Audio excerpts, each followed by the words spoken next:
L'homme qui, un jour, parlera à la nation depuis les écrans de télévision pour défendre les cathédrales, les musées, la culture de toute une civilisation, commence sa vie comme un jeune voleur de temples, perdu dans la jungle cambodgienne, un sabre à la main et la peur au ventre. Et il ne lui reste que quelques heures avant que tout s'écroule. 3 novembre 1901, Paris. Un enfant arrive dans un monde qui gronde déjà. On l'appelle André. Rien n'annonce encore les guerres, les révolutions, les voyages insensés, rien, sauf peut-être ce silence étrange qui entoure son enfance. Son père, Fernand, courtier de change, figure brillante mais instable, glisse peu à peu vers la faillite, la dépression, puis vers cette ombre dont on ne revient pas. Sa mère, Berthe, femme déterminée, quitte ce mari trop fragile et emmène le petit André en banlieue, à Bondy, chez les grands-parents maternels. Là, dans cette banlieue encore semi-rurale, la vie pourrait être petite, étroite, condamnée à la boutique, au bureau, au même trajet chaque matin. Mais dans la maison familiale, il y a quelque chose qui brille plus que les carreaux des vitrines. Des livres, des piles, des colonnes, des forteresses de papier. Le jeune André est chétif, souvent malade, peut porter sur les jeux violents des garçons de son âge, alors il se venge dans les mots. Il lit tout, trop vite, trop tôt. Il découvre qu'on peut, en une page, traverser un continent, en une phrase, renverser un empire, en un paragraphe, tuer un roi. Il lit Balzac comme on dévore un plan de bataille, Hugo comme on écoute un prophète, les récits d'explorateurs comme on suit une carte au trésor. Une idée s'impose. La vraie vie ne peut pas être seulement à Bondy. Il faut partir. Il faut se jeter dans l'histoire, dans la grande, pas dans celle du voisinage. Mais pendant qu'il se construit un empire intérieur, dehors, le temps s'accélère. On est au début du XXe siècle. Les empires coloniaux s'étendent, les tensions montent, la Première Guerre mondiale approche. Et quelque part, dans ce même pays, un enfant plus jeune, Jean-Paul Sartre, commence aussi à se construire dans les livres. Ils ne se connaissent pas encore, ils ne s'aiment pas encore. Mais déjà, sans le savoir, 2 trajectoires se dessinent, 2 façons d'être écrivain, 2 futurs rivaux pour le même titre, celui de grand intellectuel de la France du XXe siècle. À l'école, André n'est pas discipliné, mais il est brillant. Il absorbe les savoirs comme on avale des comprimés trop forts. Le lycée ne suffit pas à assouvir sa faim. Paris l'appelle. À peine adolescent, il fréquente les librairies, les salles de vente, les galeries d'art. Dans les vitrines, les gravures, les objets exotiques venus d'Asie, d'Afrique, lui parlent plus fort que les sermons des professeurs. Il comprend très vite que l'art n'est pas décoratif, c'est un pouvoir. Celui de défier la mort, de se mesurer au temps. Quand la guerre éclate en 1914, André a 13 ans. Il ne va pas au front, il n'a pas l'âge. Mais il grandit dans un pays déchiré, où les gueules cassées croisent les élégants du boulevard, où l'héroïsme officiel cache mal la boucherie des tranchées. La faillite de la génération des pères se grave en lui. Son propre père, brisé par les échecs, finira par se suicider. Ce traumatisme silencieux, cette cassure initiale, le marqueront à jamais. Il en tirera une conviction brutale. Il faut vivre vite, très vite, avant que tout s'effondre. Le temps ne lui fera pas de cadeau. À la fin de la guerre, la France panse ses plaies, mais Paris bouillonne. André n'a pas encore 20 ans, et déjà il se jette dans ce tumulte. Il suit, un temps, les cours de l'école des langues orientales. Les idéogrammes chinois, les caractères, les sons lointains le fascinent. Mais il n'est pas fait pour la patience académique. Les amphis le retiennent, les bibliothèques l'enferment. Très vite, il quitte les bancs de l'université. Il veut la vie, pas des diplômes. Il fréquente alors les milieux littéraires, les critiques d'art, les éditeurs. Il commence à écrire pour des journaux, des revues. À moins de 20 ans, il publie déjà des textes, signe des chroniques, commente des expositions. Il apprend la ville comme un voleur apprend les ruelles de son quartier. Où frapper, à quelle heure, à quelle porte. Sa plume est vive, arrogante. Elle attire autant qu'elle irrite. Dans les cafés parisiens, une lutte silencieuse s'installe. Qui imposera sa voix, sa vision? Gide règne encore, mais déjà de nouveaux noms surgissent. Ce n'est pas encore une guerre ouverte, mais c'est un champ de bataille littéraire. En 1921, André se marie avec Clara Goldschmidt, une jeune femme cultivée, d'origine aisée, qu'il a séduite par son intelligence et son énergie. Ensemble, ils forment un couple moderne, curieux. ambitieux. Clara apporte un soutien matériel, un équilibre, mais aussi un miroir impitoyable. André ne veut pas être seulement un critique parmi d'autres, il veut un destin.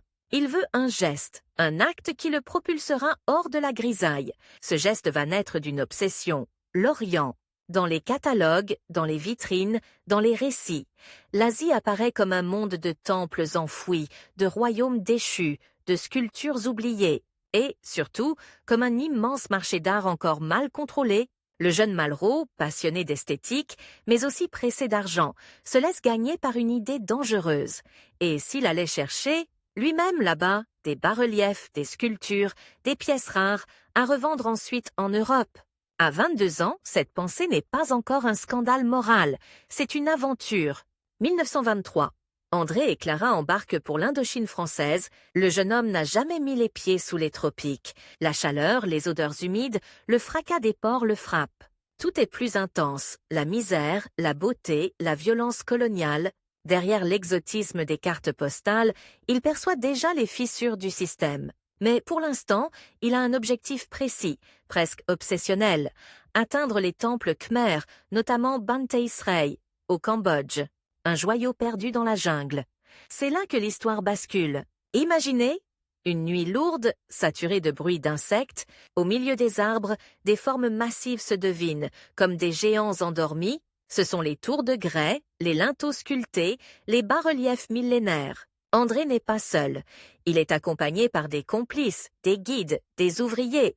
On a transporté des outils, des caisses.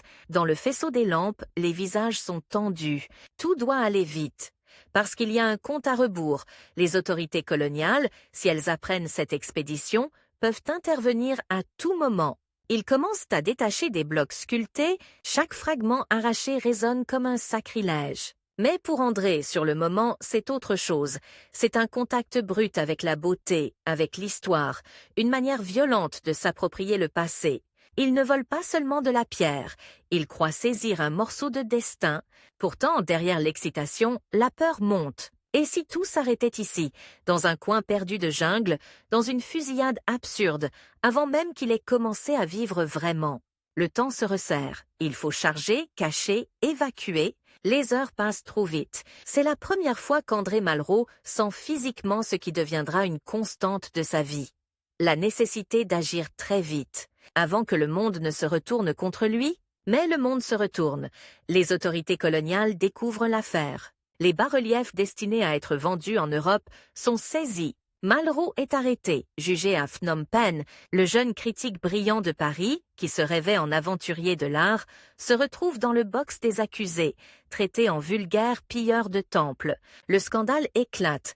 Pour l'administration coloniale, c'est l'occasion de faire un exemple. Pour André, c'est une humiliation abominable, mais aussi une révélation. Condamné en première instance, il fait appel, le procès devient politique, on discute du statut des œuvres d'art, du droit des peuples colonisés, des abus de l'administration française, les journaux s'emparent de l'affaire. Une partie de l'intelligentsia parisienne prend sa défense. Le jeune Malraux, à 22 ans, n'est plus seulement un aventurier trop téméraire. Il devient, malgré lui, un symbole. L'appareil colonial, lui, se raidit. Là encore, une rivalité s'installe. D'un côté, un jeune écrivain qui se pose en défenseur de la culture universelle, de l'autre, un système qui ne veut pas qu'on mette en lumière ses contradictions. Finalement, en appel, la condamnation est réduite puis levée. André est libéré. Il a flirté avec la prison. Il a senti le poids de l'État colonial sur sa nuque. Il rentre en France, marqué à vie. Il ne sera plus jamais seulement un esthète. Il a vu la violence nue de la domination, le mépris pour les peuples colonisés, le cynisme des autorités. Et voici le premier grand twist de sa vie. Celui qui était venu en Asie pour arracher des sculptures devient progressivement un militant contre l'injustice coloniale. Ce scandale, qui aurait pu le détruire, va devenir un moteur. André transforme ses erreurs en matière romanesque, en énergie politique. Il publie La tentation de l'Occident en 1926 sous forme de lettres imaginaires entre un Chinois et un Européen. Déjà, il oppose deux mondes, deux visions, deux destins. Puis viennent Les Conquérants, 1928, nourri de son expérience révolutionnaire en Asie, et La Voie royale, 1930, directement Inspiré de l'épisode des temples khmers, le voleur de Banteay Sray devient le romancier des jungles, des complots, des insurrections. Mais, pendant qu'il s'impose ainsi, un autre compte à rebours a commencé. Dans ces mêmes années 1920, un certain Sartre se forme. Lee prépare sa propre révolution intellectuelle. 2 hommes, 2 trajectoires, l'un, Malraux, est déjà auréolé d'aventures exotiques, de procès retentissants, de débuts de gloire littéraire, l'autre, Sartre, est encore presque inconnu. Mais l'histoire aime les confrontations. Très bientôt, ils vont se disputer la même chose. L'oreille de la jeunesse, le droit de dire ce que doit être un intellectuel engagé. En attendant, la vie parisienne d'André s'intensifie. Il fréquente les milieux révolutionnaires, les communistes, les antifascistes, l'Europe se crispe, les dictatures montent, Mussolini, puis bientôt Hitler, transforment la politique en tragédie. Pour Malraux, c'est une nouvelle évidence. La littérature ne suffit pas, on ne peut pas se contenter de commenter le monde, il faut prendre parti, agir. Mais cette volonté d'action a un prix, y compris intime. Son mariage avec Clara s'use, se fissure. André vit vite, trop vite. Il enchaîne projets, voyages, relations. Il se rapproche d'autres femmes, d'autres cercles. Il se forge cette image d'homme toujours en mouvement, entre 2 trains, 2 guerres, 2 livres. Cette accélération n'est pas seulement sociale, elle est intérieure. Il a la sensation que l'histoire s'emballe, qu'il faut s'y jeter avant qu'elle ne le broie.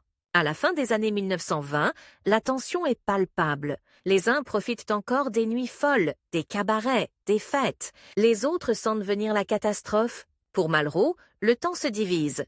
Chaque année qui passe rapproche l'Europe d'un affrontement inexorable. Lui qui a déjà affronté la justice coloniale, se prépare, sans vraiment le formuler encore, à affronter d'autres ennemis, autrement plus redoutables. Et puis, au loin, un nouvel appel. L'Espagne s'enfonce dans la crise. La République vacille, les forces fascistes se préparent. André, lui, n'a pas oublié l'Indochine, les temples arrachés, le procès, la découverte de la violence d'État. Il sait que l'histoire ne pardonne pas les hésitations. Très vite, il va se retrouver devant un nouveau choix radical. Rester écrivain, bien à l'abri derrière ses manuscrits, ou se jeter de nouveau dans le feu. Bientôt, son nom ne sera plus seulement celui d'un romancier audacieux, mais celui d'un commandant d'escadrille dans le ciel espagnol, puis d'un résistant, puis d'un ministre. Bientôt, la rivalité larvée avec d'autres intellectuels se transformera en véritable duel symbolique pour incarner la conscience de la nation. Bientôt, il n'aura plus seulement quelques heures dans la jungle pour arracher des statues, mais quelques jours, quelques semaines, pour sauver des vies, des villes, des œuvres menacées par les bombes. Pour l'instant, André Malraux est encore dans cette zone étrange entre la jeunesse et la légende. Il a déjà connu l'humiliation publique, le frisson du procès, l'ivresse de l'aventure, la prime reconnaissance littéraire. Il sait que le temps se rétrécit, que le monde va se durcir. Il sent confusément que d'autres, comme lui, se préparent à conquérir la scène. Des écrivains, des militants, des politiciens, et il n'a absolument aucune intention de leur laisser la première place. La prochaine fois qu'il se retrouvera face au danger, ce ne sera plus pour des blocs de Grecs cambodgiens, mais pour des hommes, des Smeadei, femmes, pour une idée de la liberté. Et cette fois, s'il échoue, il ne sera pas le seul à tomber. On pourrait croire qu'après le scandale des temples cambodgiens, André Malraux aurait appris la prudence, qu'il se serait rangé, qu'il aurait écrit, tranquillement, des romans d'aventure depuis un bureau parisien en laissant les balles aux autres. Mais non, parce que le vrai choc, c'est celui-ci. L'homme qui a failli finir en prison pour avoir arraché des bas-reliefs à la jungle va, 10 ans plus tard, risquer sa peau dans un ciel en flammes pour protéger une république étrangère. Et il ne le fait pas par romantisme. Il le fait parce qu'il est persuadé que l'Europe entière a déjà une mèche allumée sous les pieds et qu'il ne reste presque plus de temps avant l'explosion. 1933, l'Allemagne bascule, Hitler arrive au pouvoir, et avec lui une mécanique froide, administrative, presque propre, qui transforme la haine en procédure. Des livres brûlent, des opposants disparaissent, des uniformes s'installent dans le paysage comme si c'était normal. À Paris, on discute encore dans les cafés, on ironise, on minimise, on s'aveugle. Malraux, lui, sent l'odeur. Pas celle des barricades, celle des archives, des listes, des bureaux qui classent les vies humaines. Son instinct d'aventurier se double d'un instinct politique. Cette fois, l'ennemi n'est pas un gouverneur colonial lointain. Cette fois, l'ennemi est en train de devenir l'Europe elle-même. Il publie, il prend la parole, il organise. L'écrivain n'est plus un commentateur, il devient un agitateur au sens noble. Il participe aux mouvements antifascistes, se rapproche des communistes sans jamais s'y dissoudre complètement, fréquente les congrès, les réunions, les assemblées où l'on parle de front, de unité, de peuple. Malraux adore ces mots-là, parce qu'ils sonnent comme des armes. Et pourtant, déjà, un autre homme construit sa propre position. Jean-Paul Sartre, plus jeune, plus conceptuel, plus froid en apparence, et prépare sa domination intellectuelle. Entre eux, il n'y a pas encore le duel frontal, mais l'air s'électrise. Deux ambitions, deux styles, deux manières de dire « je » au nom des autres. Malraux, lui, ne veut pas seulement penser l'engagement, il veut l'incarner. Sa différence est là. Il a besoin d'action, de vitesse, d'un décor où l'on risque quelque chose, et ce décor arrive, brutalement, à l'été 1936. L'Espagne se fracture, un coup d'État militaire, des villes qui se partagent en zones ennemies, des exécutions sommaires, des églises brûlées, des casernes prises d'assaut, des visages de gamins derrière des fusils trop grands pour eux. La guerre civile n'a pas la distance confortable des débats parisiens. Elle est proche, contagieuse, elle ressemble à ce que pourrait être la France demain. Et Malraux comprend avant beaucoup d'autres que l'Espagne est un laboratoire. Si le fascisme gagne là-bas, il gagnera partout. Et si la République tient, elle prouve qu'on peut résister. C'est un carrefour. Et au centre du carrefour, il y a une question simple. Qui accepte de se salir les mains? Alors il part. Pas comme touriste politique, pas pour un reportage. Il part avec une idée insensée, presque grotesque, qui, dans le chaos de 1936, ressemble pourtant à la seule réponse possible. Créer une escadrille aérienne pour aider la République espagnole. Un écrivain qui monte une force aérienne, ça sonne comme un roman de gare, sauf que les avions existent, les bombes aussi, et les morts ne sont pas de papier. Le temps devient une contrainte absolue, il y a un compte à rebours précis. Quelques semaines, peut-être quelques mois, avant que les nationalistes de Franco, soutenus par l'Allemagne nazie et l'Italie fasciste, n'écrasent tout. Malraux le sait. Chaque jour perdu est une ville de plus qui tombe, une colonne de réfugiés de plus sur une route, un musée de plus réduit en poussière. Il n'a pas le temps d'avoir raison. Il doit être efficace. Il négocie, il trafique, il improvise. Il cherche des appareils, recrute des pilotes, convainc des hommes d'aller mourir pour un pays qui n'est pas le leur. Ce n'est plus l'aventure exotique du Cambodge, c'est une aventure industrielle, moderne, mécanique, où l'héroïsme se mesure en litres, d'essence et en pièces détachées. Et pourtant, dans cette logistique, il y a du Malraux pur, la volonté de forcer l'histoire à le regarder. Le Mescadrille España, qu'on appellera aussi l'escadrille Malraux, existe, elle vole, elle attaque, elle se fait attaquer. Les avions reviennent parfois criblés comme des passoires. Les pilotes n'ont pas tous la même langue, pas tous la même discipline, mais ils ont la même peur, la même fatigue et la même exaltation quand ils décollent. Malraux n'est pas un as du pilotage. Il est un chef de guerre improvisé, un organisateur, un symbole vivant.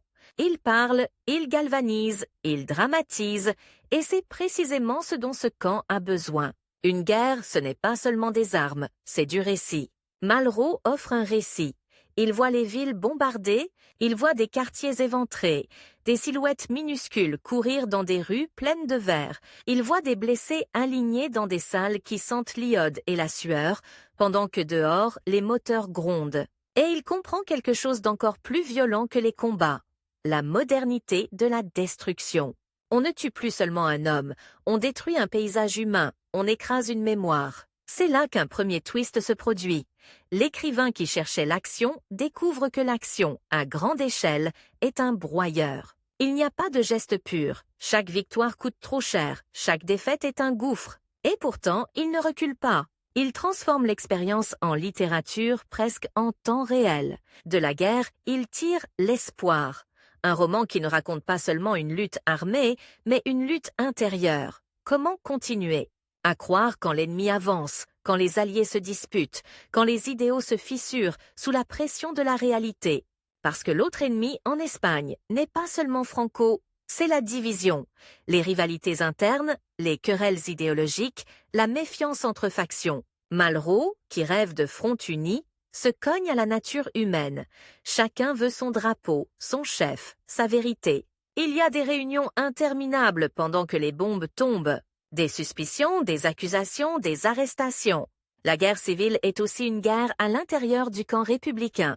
Et pendant ce temps, à Paris, le duel pour l'incarnation de l'intellectuel engagé s'intensifie. Sartre, qui ne combat pas en Espagne de la même manière, construit sa force ailleurs, dans la philosophie, dans les cercles, dans la capacité à donner aux événements une architecture intellectuelle. Malraux, lui, revient avec de la poudre dans les vêtements, avec des images qui sentent l'huile et la fumée. Deux types d'autorité se mettent en place.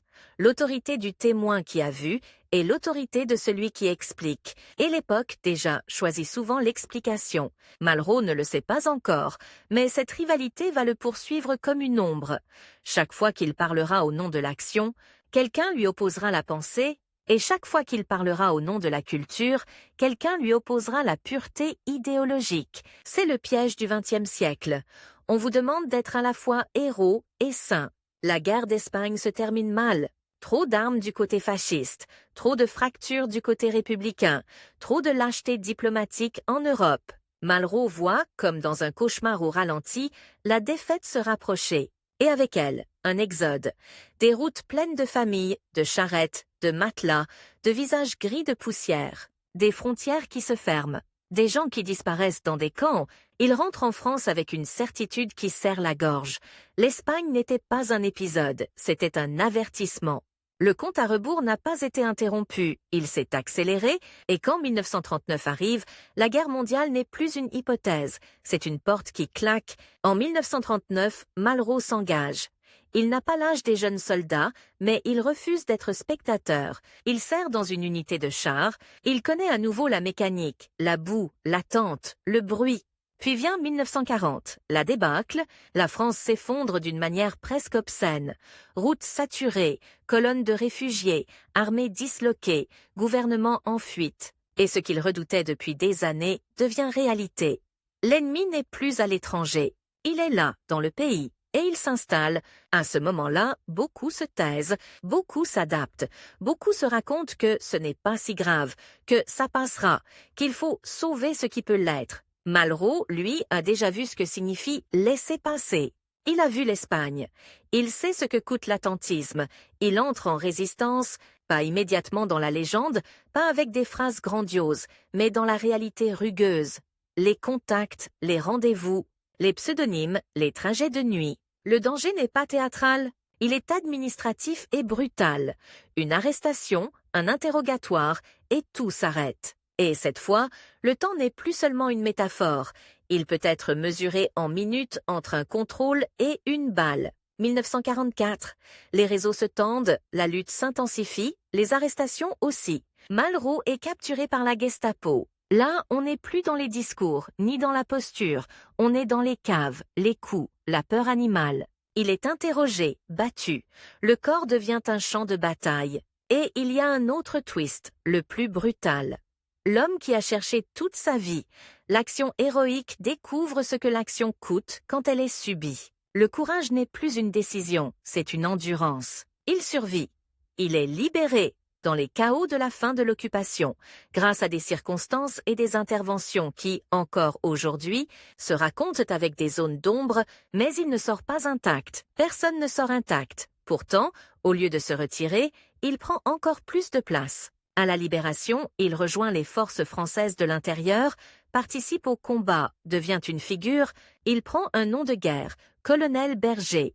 Et ce nom commence à circuler comme un marqueur d'autorité. La France, en 1945, est un pays qui cherche ses héros et ses récits pour se recoller. Malraux a les deux, l'écrivain reconnu et le résistant. C'est un mélange rare, presque explosif. Les écrivains qui ont été trop prudents sont suspectés. Les résistants qui n'ont pas de voix publique restent dans l'ombre. Lui, il est au carrefour. Et c'est là que la politique l'attrape vraiment. Dans ce vide immense de l'après-guerre, un homme revient comme une réponse à la défaite. Charles de Gaulle. Grande silhouette, grande voix, Grande prétention aussi, celle de représenter la France quand la France a disparu. Malraux le rencontre, se rapproche de lui, et quelque chose se verrouille. Ce n'est pas une admiration docile, c'est une alliance entre deux besoins. De Gaulle a besoin d'écrivains pour donner une dimension mythique à la reconstruction, Malraux a besoin d'un chef pour donner une direction à son énergie. La rivalité change alors de nature. Ce n'est plus seulement Malraux contre Sartre, aventure contre philosophie, c'est Malraux qui choisit l'État, la verticalité, la nation incarnée, et Sartre qui choisit l'opposition, la critique, la liberté contre le pouvoir. Deux France intellectuelles se dessinent, et elles vont se détester. Malraux entre dans le Rassemblement du peuple français, RPF, le mouvement gaulliste. Il prononce des discours, voyage, organise. Il devient l'un des visages de cette France qui veut se relever sans se dissoudre dans les partis. Il apprend la politique comme il apprenait autrefois les librairies et les galeries. Où frapper, à quelle heure, à quelle porte. Sauf que cette fois, les portes donnent sur des ministères, des préfectures, des foules. Les années passent, la 4e République s'enlise. Crise gouvernementale à répétition. Guerre d'Indochine puis guerre d'Algérie. La France se déchire entre l'Empire qui s'effondre et la République qui vacille. Chaque mois ressemble à un avertissement. Et Malraux voit venir ce que beaucoup refusent de nommer, un possible effondrement institutionnel. 1958, le point de bascule. L'Algérie met le feu à la politique française, menace de putsch, tensions militaires, panique dans les couloirs. Le pays est au bord du gouffre, et De Gaulle revient. Le pouvoir revient vers lui comme vers un aimant. Malraux est là, au plus près. Il a choisi son camp depuis longtemps. Le temps, encore, devient une guillotine. Il y a une fenêtre minuscule pour éviter la guerre civile, pour refonder un régime, pour tenir l'armée, pour tenir le pays. Malraux participe à cette mise en scène et à cette manœuvre politique. Convaincre, rassurer, frapper fort. La veuve République naît dans l'urgence, avec cette sensation d'être une digue construite pendant la tempête, et soudain, le romancier aventurier, l'ancien voleur des temples khmers, le commandant d'escadrille improvisé, le résistant torturé, se retrouve au centre du pouvoir. Ce n'est pas un aboutissement tranquille, c'est une nouvelle scène de combat. 1959. De Gaulle le nomme ministre d'État chargé des affaires culturelles, le premier ministère de la culture de la France moderne. Malraux obtient ce qu'il a poursuivi, sans toujours le dire, un levier national pour lutter contre la mort par la beauté, pour opposer à la barbarie une architecture de pierre, de livres, de musées. Mais avant d'en arriver à ces grandes batailles culturelles, il doit apprendre la règle la plus cruelle du pouvoir. Ce n'est pas vous qui choisissez vos combats, ce sont les crises qui vous choisissent. Et pendant que Malraux entre au gouvernement, quelque part, dans les cafés, dans les revues, dans les amphithéâtres, Sartre observe. Le rival est désormais de l'autre côté de la ligne. L'un parle depuis les coulisses de l'État, l'autre depuis la rue. Et la question désormais n'est plus seulement « qui a raison ?» Elle devient « qui incarne la France ?» Malraux a gagné l'accès au sommet, mais il n'a pas gagné la guerre. Car au pouvoir, il y a un dernier twist, le plus dangereux. On croit qu'on va changer le monde, et l'on découvre que le monde, vous, change plus vite que vous ne le changez. Et lui n'a toujours pas plus de temps qu'avant. Le compte à rebours continue, cette fois au rythme des crises internationales, des guerres de décolonisation, des colères de la jeunesse qui monte et d'une question qui s'approche comme un train. Comment défendre la culture quand la société elle-même est prête à exploser? Le prochain mouvement de sa vie n'aura plus l'odeur de la poudre espagnole, ni la clandestinité de la résistance. Il aura l'odeur des dossiers, des budgets, des pierres noircies à restaurer, des foules à convaincre. Et, derrière lui, l'ombre du rival intellectuel, toujours prêt à dire « ce pouvoir que tu sers finira par te dévorer ». Mais Malraux, lui, a déjà choisi. S'il doit être dévoré, ce sera en première ligne, à portée de l'histoire. Et maintenant qu'il tient un ministère, il va tenter l'impossible, faire de la culture une arme nationale, avant que la France ne se fracture de l'intérieur. L'image est presque absurde. Un ancien pillard de temple, un romancier de guerre lointaine, un résistant au pseudonyme de colonel. Berger s'avance pour parler de budget, de musée, de bibliothèque. On dirait qu'on a enfermé un fauve dans un bureau. Mais le vrai contraste est là. Au moment précis où la France croit confier la décoration du pays à un écrivain, elle donne en 1900 réalité à André Malraux un bouton nucléaire symbolique, la possibilité de décider ce que des millions de Français verront, liront, habiteront dans leur imaginaire. Il n'y a qu'un problème, le compte à rebours, lui, n'a jamais cessé.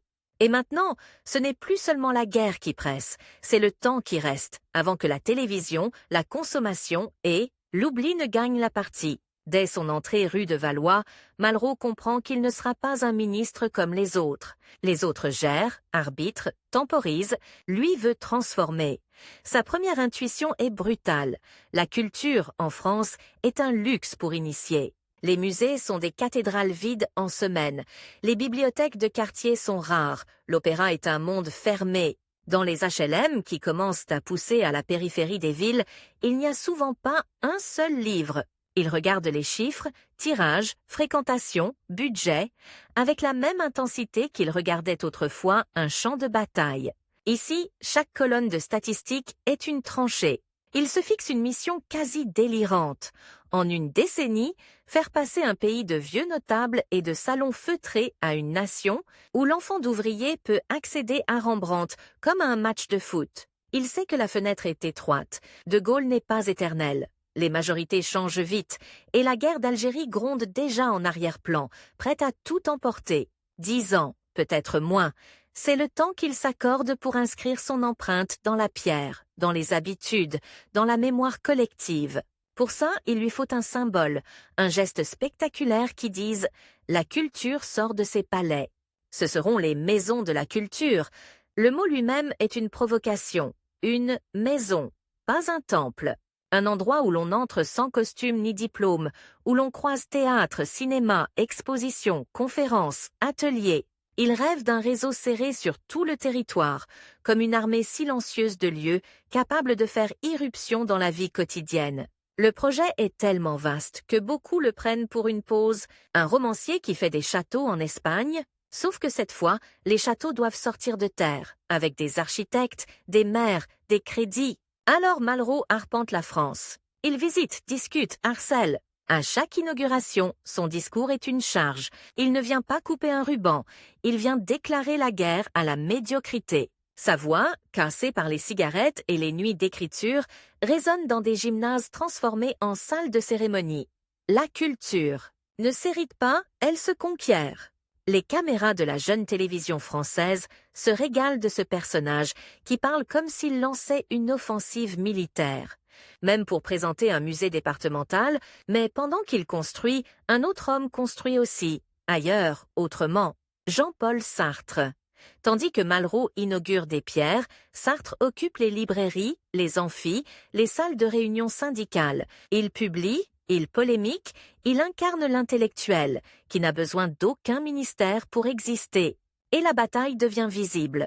D'un côté, le ministre de la Culture, costume sombre, lunettes épaisses, figure de l'État. De l'autre, le philosophe maigre, pipe au coin des lèvres, qui refuse tous les honneurs. Deux visages pour une même idée de la France cultivée.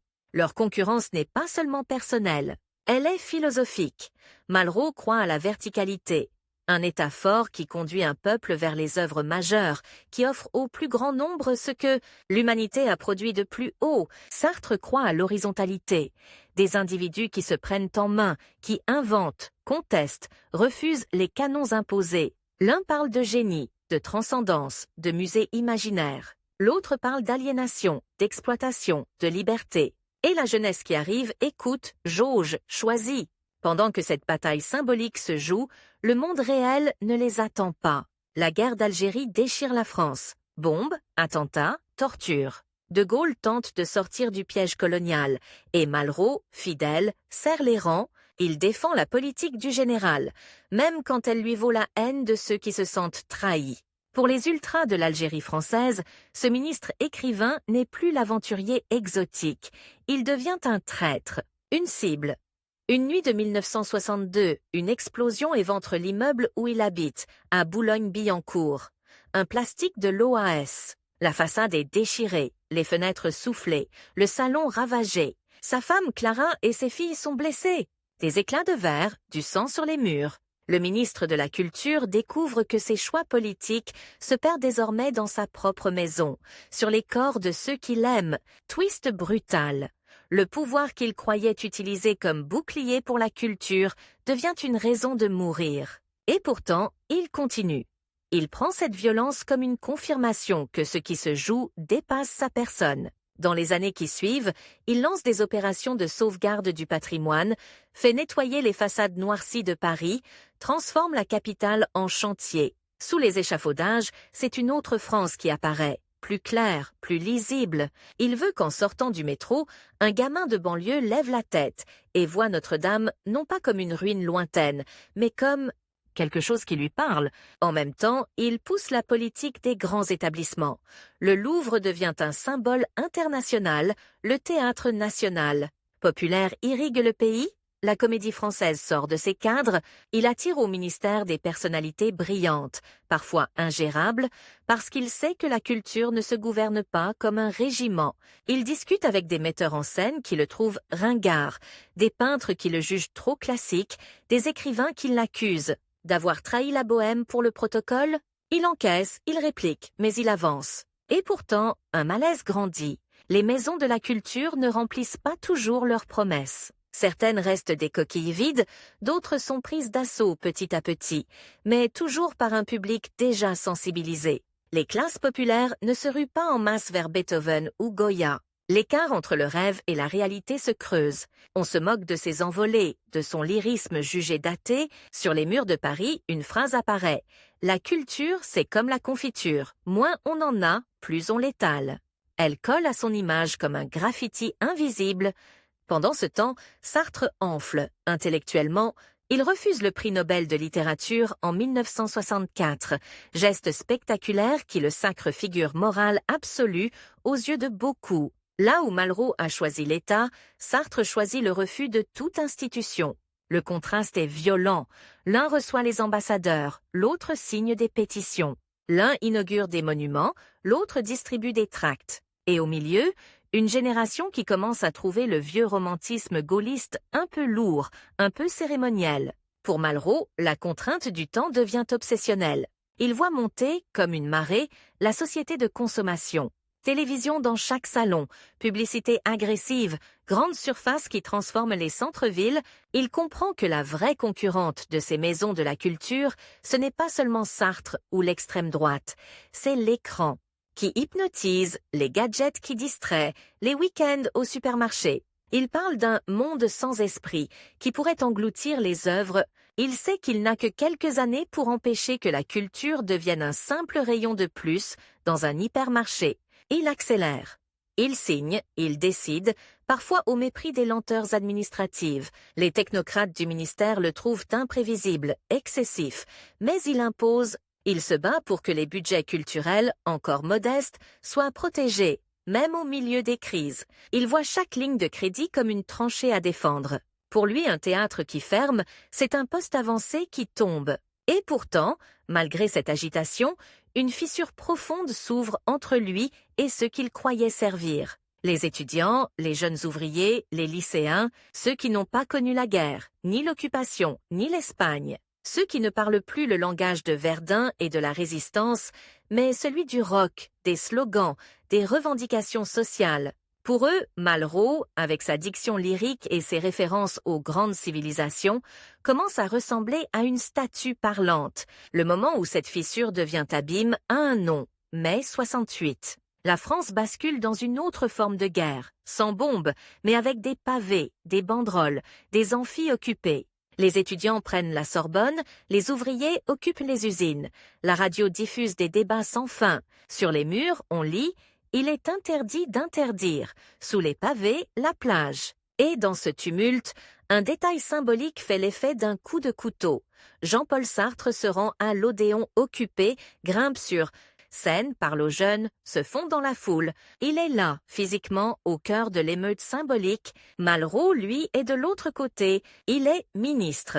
Il doit défendre l'ordre, le gouvernement, la légitimité d'un pouvoir qu'il estime nécessaire. Le héros de l'Espagne républicaine se retrouve, par la force des choses, dans le camp de ceux qu'on traite de flics. La caméra le montre dans son bureau, devant des journalistes, cherchant à expliquer que la liberté n'est rien sans structure, que l'histoire ne se refait pas en 3 nuits d'occupation d'amphi. Ces phrases sont brillantes, mais les slogans vont plus vite. Le twist est cruel.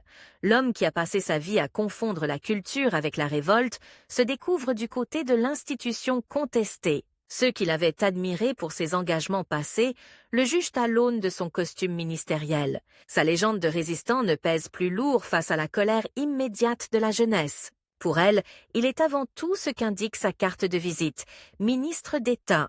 Le reste devient un chapitre d'histoire, rangé, archivé. Et pourtant, même là, il continue à penser en stratège. Il sait que cette crise peut balayer la veuve République. Il voit De Gaulle vaciller, puis se ressaisir, puis recourir au référendum de 1969 sur la réforme du Sénat et des régions.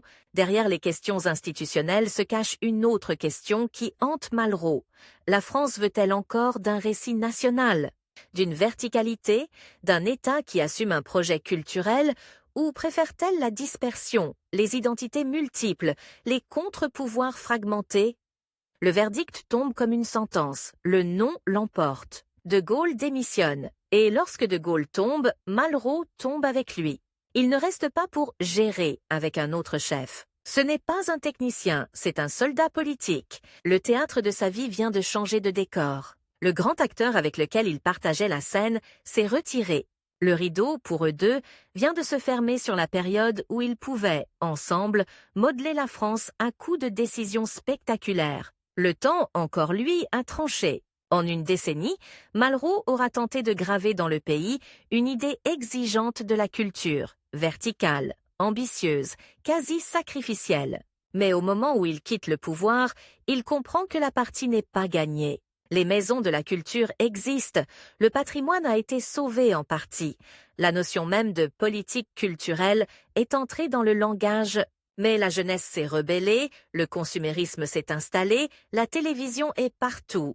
Sartre, dans la rue, reste pour beaucoup le symbole d'une pensée libre. Lui, l'ancien aventurier, risque de rester dans les mémoires comme un ministre de la parole, un grand rhéteur de l'État. Alors commence pour lui une autre urgence, plus intime, plus silencieuse, reprendre la main sur son propre récit. Il n'a plus les outils d'un ministre, mais il lui reste l'arme première, celle qu'il n'a jamais abandonnée, l'écriture. Hors du pouvoir, sans motorcade, sans titre officiel, il va devoir affronter son concurrent le plus impitoyable, celui qu'il a toujours porté en lui-même, le temps qui efface. Et cette fois, il ne s'agit plus de sauver des cathédrales ou des musées, mais de sauver quelque chose de plus fragile encore, le sens de sa propre vie. L'image est presque indécente, et pourtant elle est vraie. Quelques semaines après avoir quitté le ministère, l'ancien grand seigneur de la culture française vit entouré de cartons de livres mal fermés.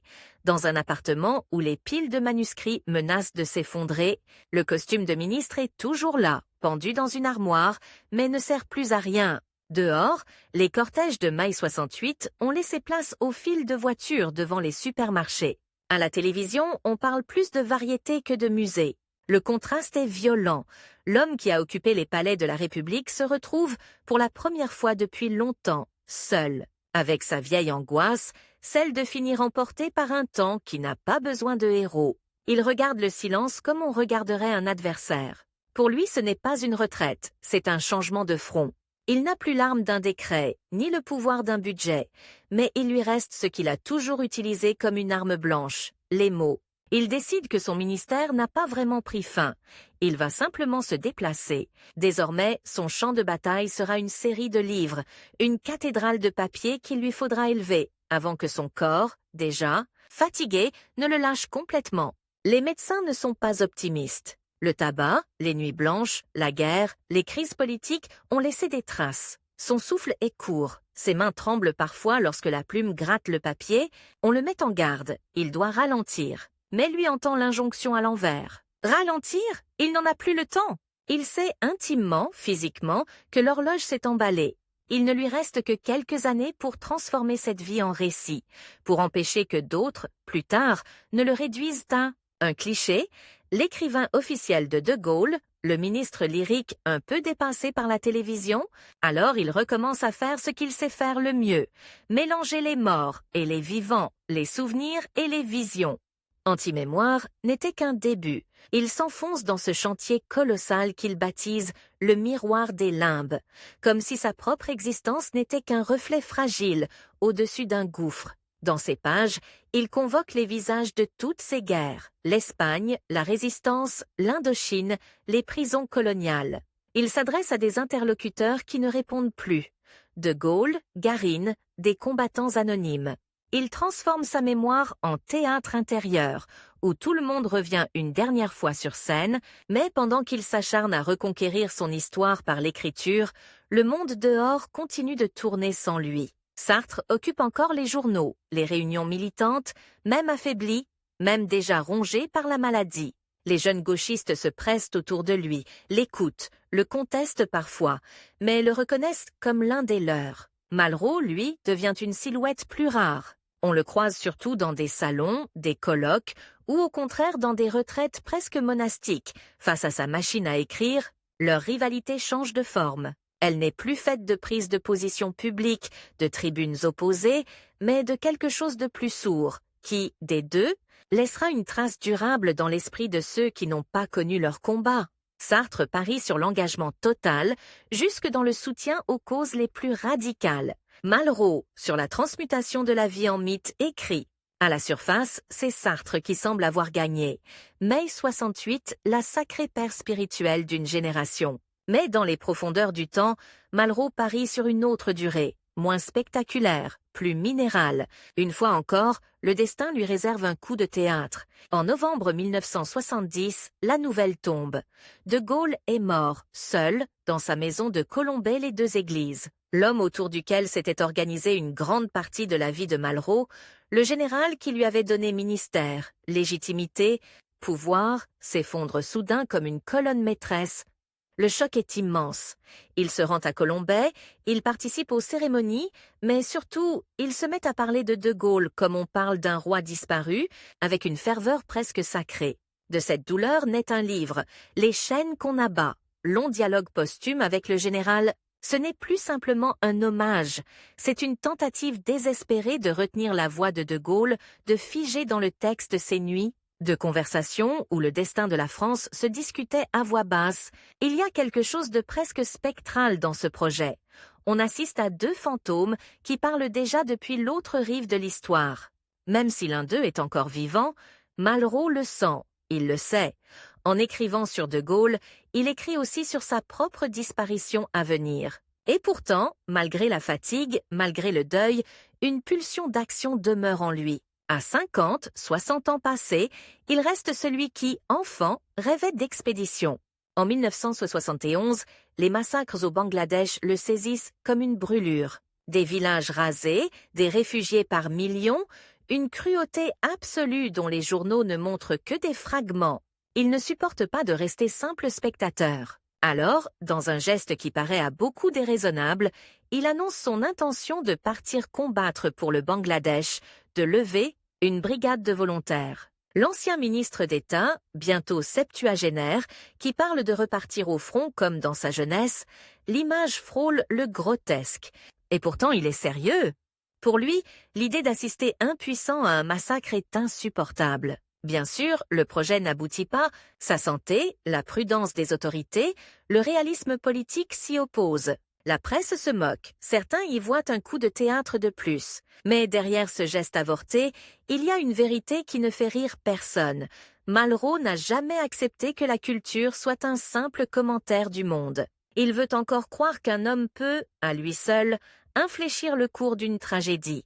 Pendant qu'il se débat avec ses élans, sa vie quotidienne, elle, devient plus étroite. Les nuits sont hantées par les insomnies, les douleurs. Il se replie sur ses manuscrits comme sur une forteresse de papier. Autour de lui, les pages corrigées, raturées, s'entassent en couches successives.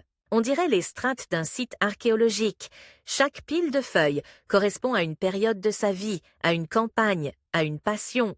Quand il cherche un passage, il fouille dans ses couches comme un archéologue qui exhumait jadis des temples enfouis. Et puis il y a la télévision, cette machine à fabriquer du présent qui l'a tant inquiété lorsqu'il était ministre. Ironie cruelle, c'est par elle qu'il va, une dernière fois, revenir dans le champ de vision du pays. En 1975, Bernard Pivot l'invite dans son émission littéraire. On voit alors, sur les écrans, un Malraux voûté, les traits creusés, mais la voix intacte, cette voix qui commence bas, presque inaudible, et qui soudain s'élève, se brise, repart, comme une musique instable. Il parle de l'art, de la mort, de Gaulle, du destin des hommes, sans toujours répondre aux questions. En laissant surgir des images fulgurantes, les téléspectateurs sont partagés, certains ne comprennent rien, d'autres sont fascinés, d'autres encore se moquent de ce vieux prophète à la diction étrange. Mais une chose est sûre, pendant 1 heure, l'écran, habituellement saturé de chansons et de publicités, est devenu un théâtre antique, où un homme, seul, tente de dire le sens de la vie et de la finitude. Pour beaucoup, ce sera la dernière apparition forte de Malraux dans le pays réel. Pendant ce temps, Sartre de son côté s'affaiblit aussi. Il perd peu à peu la vue. Il est entouré de militants plus jeunes qui l'emmènent sur des terrains parfois opaques. Les deux adversaires de toujours se transforment en silhouettes de plus en plus fragiles.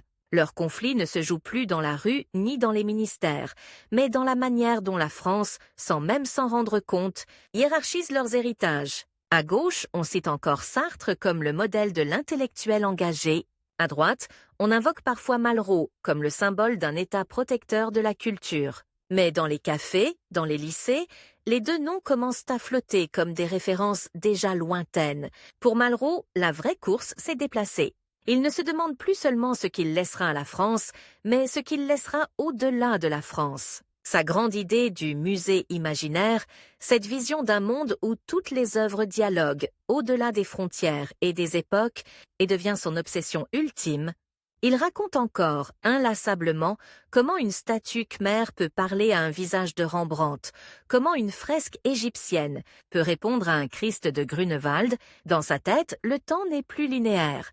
C'est un vaste espace où les morts, les styles, les civilisations se croisent. Mais le temps biologique, lui, reste linéaire, implacable. Les années 70 avancent, son corps cède. En 1976, après des complications pulmonaires et cardiaques, il est hospitalisé à Créteil. Le combat se resserre sur quelques mètres carrés de chambre. Les couloirs d'hôpital remplacent les couloirs ministériels. Son monde se réduit à des machines, des visites, des examens. Et, quand il peut encore, à quelques pages griffonnées, le compte à rebours qu'il entendait depuis ses 20 ans arrive à son terme. Le 23 novembre 1976, André Malraux meurt à 75 ans.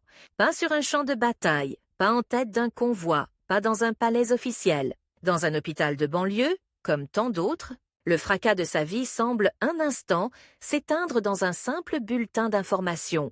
Mort d'André Malraux, écrivain et ancien, ministre du général de Gaulle.